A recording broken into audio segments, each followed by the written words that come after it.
Hi, my name is Michael Santos, and a lot of times people ask me how it was that I got sentenced to 45 years in federal prison. Well, I'm going to tell you that story right now through this video, but the reality is it all began with me making a series of really bad decisions when I was 20 years old. This was back in 1985 when the movie SCARFACE came out. Some of you may be familiar with that movie, but when I heard it advertised on the radio and I thought about what I was doing with my life at that particular time, that movie kind of spoke to me for a couple of reasons. One, the accent that the character Tony Montana, played by Al Pacino, used reminded me of my father, who had escaped from Cuba. And I was growing up in Seattle, Washington. I was 20 years old. I heard the advertisement for this movie, and I really wanted to go see it. When I went to see the movie, I was kind of enthralled by the glamour of it all, and it wasn't long before that, or long after that, that I decided to contact some friends that I had in South Florida, in Miami, and that's really what began my life in crime. So it was really a series of bad decisions that started when I saw that movie, coupled with a lot of ignorance about what the criminal justice system was all about and how seriously I was getting myself involved into criminal activity that could really have enormous complications, not only for my life, but for the community at large, the way that people saw me. And as a result of that, I went into this in a very aggressive way as a young man when I was 20. I was really blind to what the entire criminal justice system was all about. And so just a series of really bad decisions where I believed that if I didn't handle the cocaine, I wasn't really breaking the law, or at least that's what I deluded myself into, because I was really blind to how much trouble I was getting myself into. And I didn't understand that there would be a lot of players in this. There would be a lot of people with their own self-interests, including the people with whom I was involved in this scam or in this scheme of distributing cocaine. All of those people, of course, wanted to avoid prison, but when they got caught, it was in their self-interest to get a lower sentence, and the only way that they could get a lower sentence was to point a finger at me as being kind of the architect of this scheme of trafficking in cocaine. So I was really living in denial, trying to believe that because I didn't get caught with any drugs, I wasn't really breaking the law. And when I was arrested on August the 11th, 1987, they put me inside of a federal detention center. I was locked inside of the detention center in Miami. Currently, that is actually Federal Correctional Institution, Miami. But when I was arrested back in 1987, it was the MCC, the Metropolitan Correctional Center. So I didn't have any idea about where I was going. But when I was in there, locked in there, I started to get a lot of bad information. And that is information that anybody that is coming into the system should really understand. If you're getting information from people who are in custody, you're going to get a lot of bad information about what the government can't prove, about how you can't get convicted for this if the government can't prove things. But all of that is really information of dubious value. For me, it was really bad information because I absolutely knew that I was guilty of every charge against me. And I was charged with operating a continuing criminal enterprise, which is one of the most serious drug offenses there are.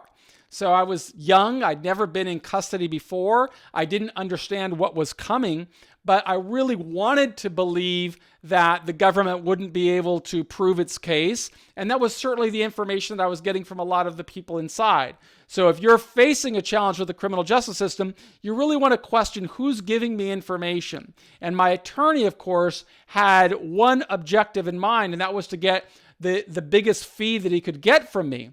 So he was telling me really what I wanted to hear rather than what I needed to hear. What I needed to hear was that the best thing that I could have possibly done at that stage in the journey would have been to accept responsibility because I was in fact guilty. It would have been to give back the money that I had received during my year and a half or so of cocaine trafficking and try and negotiate a deal that would have helped me get out of prison with my dignity intact at the soonest possible time.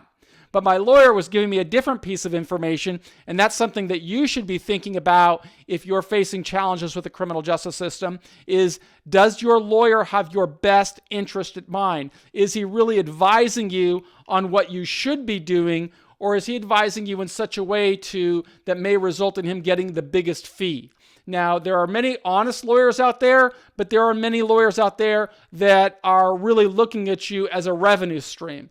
And when I was in my early 20s, I could have been construed as a guy that was just a revenue stream because I had been trafficking in cocaine for 18 months, had put away some money, and had an ability to pay a big fee. That's what my lawyer was after, rather than telling me, look, you're a young man, you've made some really bad decisions. This is the time to accept responsibility and start moving on toward a better life. I was really governed by pride. I had an enormous amount of pride at that time and wasn't prepared to face the consequences of my actions. I wanted to delude myself into believing that I wouldn't be going to prison. And of course, at that time, I really had a lot of arrogance in the sense that I didn't fully appreciate the magnitude of problems that I had created for myself. I mean, I was facing a sentence of life without the possibility of parole. And I was really living in disbelief about what the government could or could not prove. So, I didn't want to believe that I was really in a position that would expose me to multiple decades in prison. I wanted to believe that I had the best attorney in all of Miami, and this attorney was going to represent me well. But it didn't really occur to me how foolish I was to be bringing an attorney from Miami all the way to where I was going to trial in the Western District of Washington. I grew up in Seattle, Washington, but I began getting my source of cocaine from South Florida. And during the mid-1980s, particularly after the movie SCARFACE, a lot of people had this conception of Cuban Americans. My father had escaped from Cuba. A lot of people had conceptions about the flood of cocaine in Miami. And then people like me that were exploiting those opportunities and transporting the cocaine from Miami to other parts of the country in order to profit from the sale of illicit drugs. So I was one of those guys that made really bad decisions when I was 20.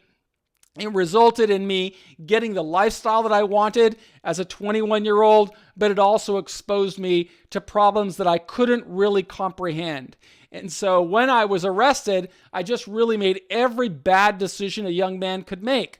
Not only did I refuse to accept responsibility, but I also went to trial, and during the trial, the crime was really ongoing, and I didn't accept responsibility for that either. So the strategy that I pursued was really the worst strategy, I think, for somebody like me that I could have pursued, because I knew that I was guilty, and I was still very young, but I'd never been in the system before. So I didn't know really what I should be doing. All I knew was that in my heart, I didn't believe anybody would convict me.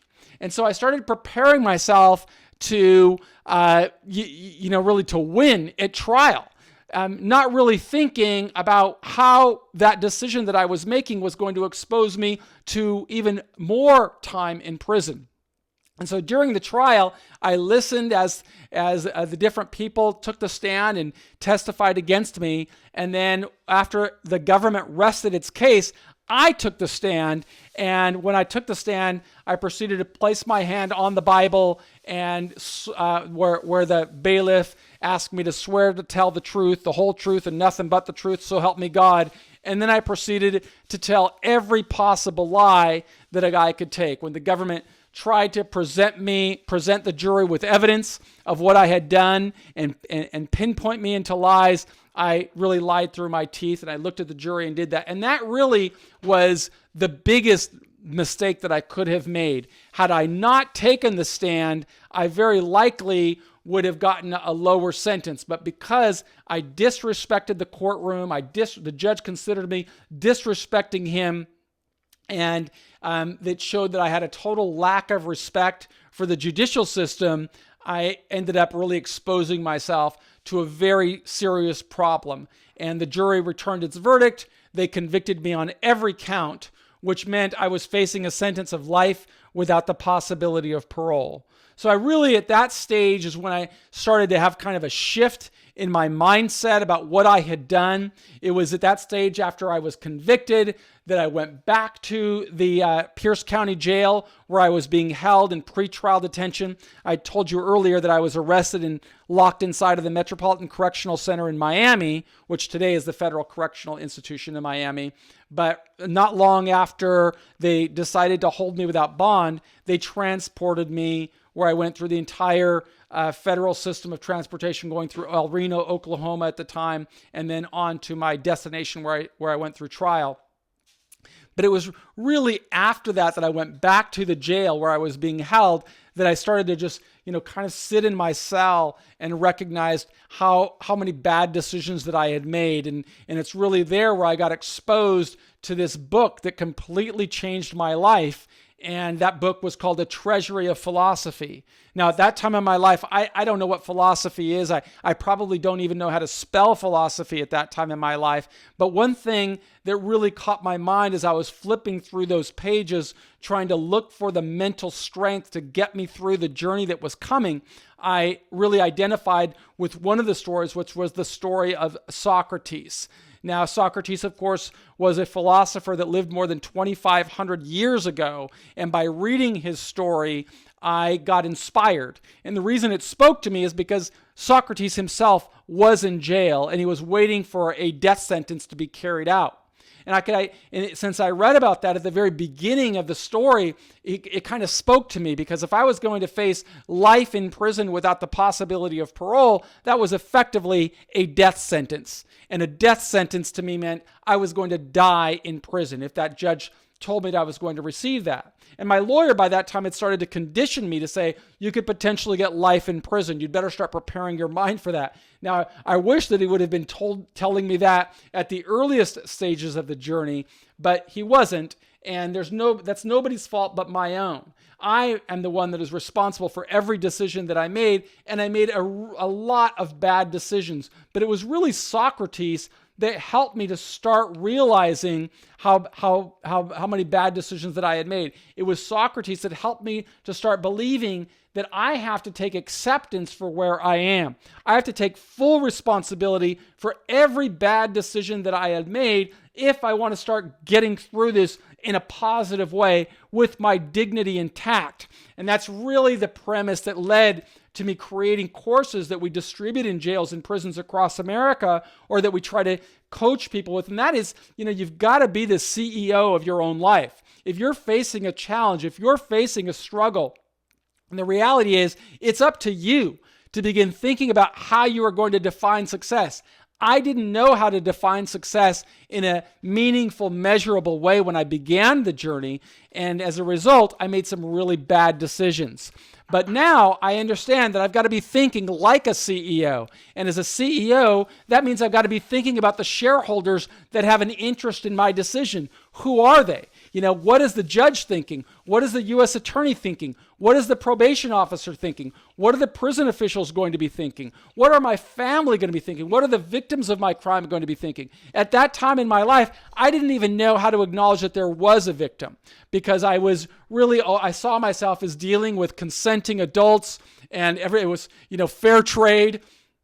And I was really just so delusional about the trouble that I had gotten myself into. I didn't know how to process it in a manner that could result in the best possible outcome. Instead, I wanted to get the best outcome for me, which wasn't realistic given the evidence that was against me, but more importantly, given the bad decisions that I had made.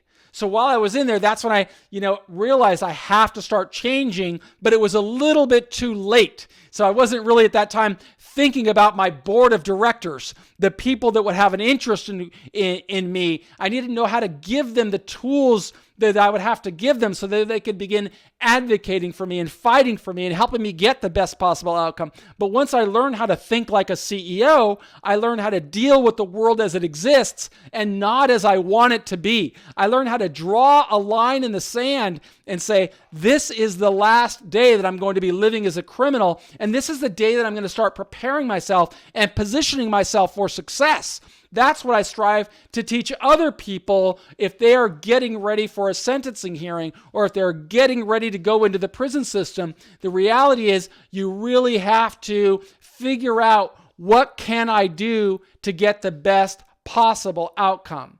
And so the takeaway from this video that I hope my viewers will receive is that if you're facing a challenge with the criminal justice system, if you're facing a sentencing hearing, if you're facing a prison term, you've got to start thinking like a CEO right now. You've got to start defining success and saying, what's going to be the best possible outcome here? You've got to start identifying, what strategy can I create and document that will help me get the outcome that I want? What tools can I create that will advance my prospects for success, not only at the sentencing hearing, but whatever else you face going forward? You need to figure out, how am I going to measure my progress every single day, and whether I am doing everything that I need to do to position myself to get the outcome that I want. I failed to do that, and as a result of my failing to do that, when the judge slammed down his gavel, he had sentenced me to 45 years in federal prison.